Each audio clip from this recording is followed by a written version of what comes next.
So let's go over the min-max algorithm then in details. Now that we can compute the min-max function at any state, we can turn it into an algorithm to find the best move for max by trying all actions and choosing the one whose final state or resulting state has the highest min-max value. So it's going to be a recursive algorithm, as you can see, that proceeds all the way down to the leaves of the tree and then backs up the min-max value through the tree as the recursion unwinds. For example, when we apply this algorithm to this tree, the algorithm first recurses down to the three bottom left node and uses the utility function on them to discover their values 3, 12, and 8. Then it takes the minimum of these and returns it as the backed up value for node 3. And then it takes the minimum of these and returns that as the value for this node here, 2. And then the minimum of these and backs it up to node 2. And then now the recursion backs up one more time by taking the max between the 3, the 2, and the 2. And in this case, it's a 3, which is the value of that root node. So the min-max algorithm performs a complete depth-first exploration of the game tree. If the maximum depth of the tree is m, and we have d legal moves at each point, then the time complexity of applying this algorithm to this tree will be of the order of b to the power m. And the space of complexity will also be of the order b to the power m.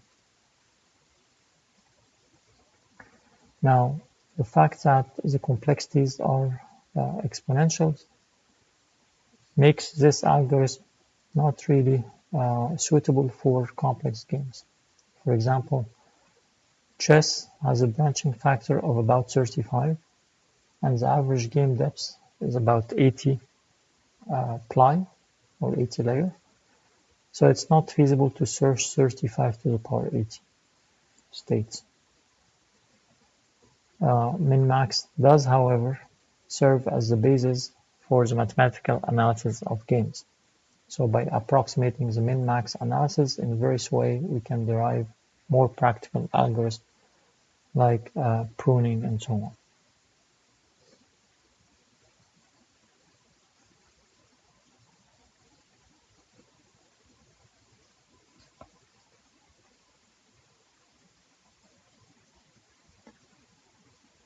So in conclusion, the min-max algorithm is complete if the tree is finite. It's optimal if we're playing against an optimal opponent. Its time complexity is of the order b to the m, where b is the branching factor and m is the depth of the tree.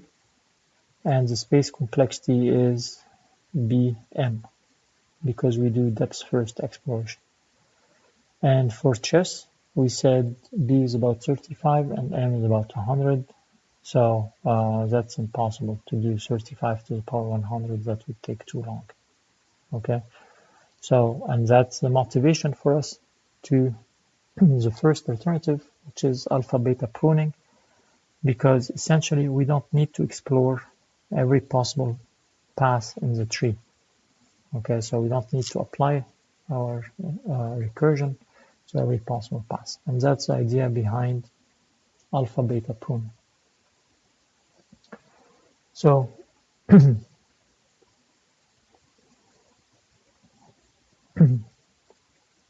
if we can eliminate this exponent factor, okay, that would be perfect. But it's impossible to do that. But sometimes we can cut it in half. So, and that's the idea behind pruning, is essentially to avoid large parts of the tree completely because they will have no impact on the final outcome of the game. There's no need even to explore them. So if we look at, again, our same tree, let's go through the calculation of the optimal decision once more, but this time paying careful attention to what we know at each point in the process. So at each point, of course, we have a range of possible values for each node. So we start here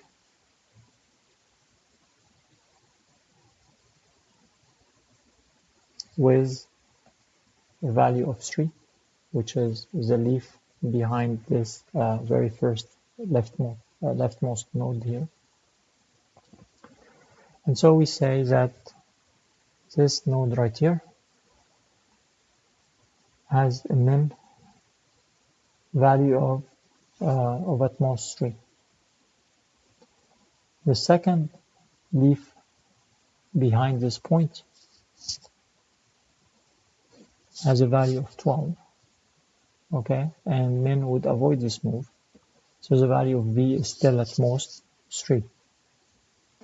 The third leaf below b has a value of 8. Okay, and now we covered all the possible successor of this node that I'm pointing at, 3, and we found that the value of b will be 3, assuming that min will take the lowest value because he's playing optimally. So now we can conclude that the value of the root is at least 3. So we conclude that this root is 3 or higher, right? Because we found one with 3.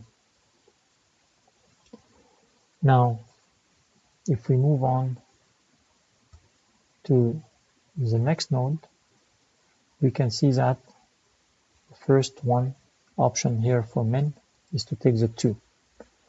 So the value of this node will be 2 or less, right? Because min will take the minimum of all 3 nodes. So if there is something less than 2, min will take it, but at max, he will take the 2. Worst case scenario, min will take the 2. So this means that we don't need really to investigate these values because we can already see that min will take 2 or less, which are both less than 3. So that's not going to impact the value of this root because 3 is bigger than 2.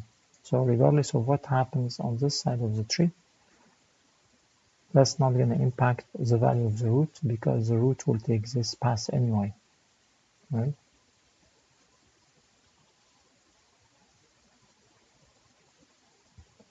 Okay, what about this one? Well, this one we start with the 14, okay? So 14 is bigger than 3, so we have to keep investigating. So we take the next one, we get a 5. So the value of this node will be 5 or less, and 5 is still bigger than 3. So we have to keep investigating. And then we find a 2. Okay, so the value of this node will be 2 or less. Okay, so at this point we can stop investigating this side of the tree completely and conclude that the value of this node is 3 because the 2 other nodes were lower for max. So max will take this pass because he's going to bet on this 3. So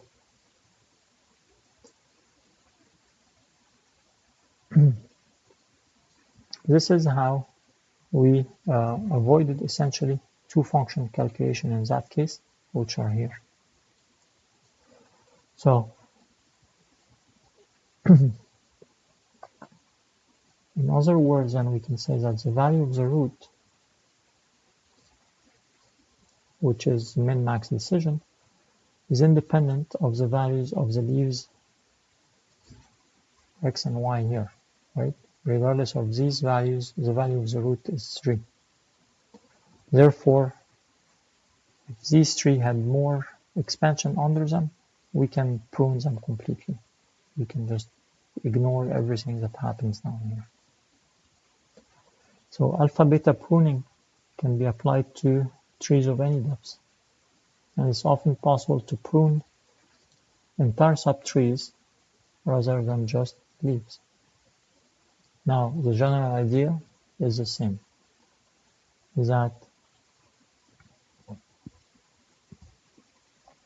if you have any node n somewhere in the tree, and the player has the option to move to n, if the player has a better option at the same level or at any point higher in the tree, then the player will never move to n. So we can prune this entire subtree.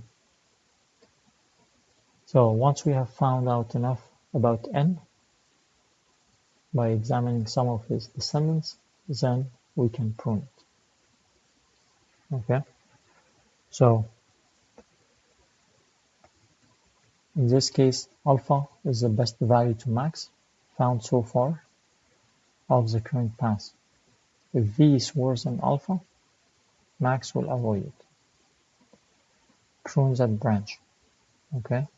And then beta is similar but for min. Okay. So alpha is essentially the best option for max.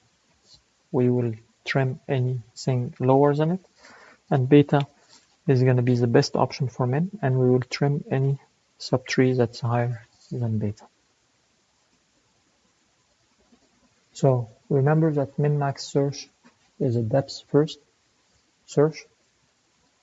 So at any one point, we must have to consider the nodes along a single path in the tree. So then alpha beta pruning, like we just saw, gets its names from the two extra parameters that describe bounds on the backed up values that appear anywhere along the path. So alpha, the value of the best choice that we found so far at any choice point, and beta is the value of the best choice we found so far for anything for min.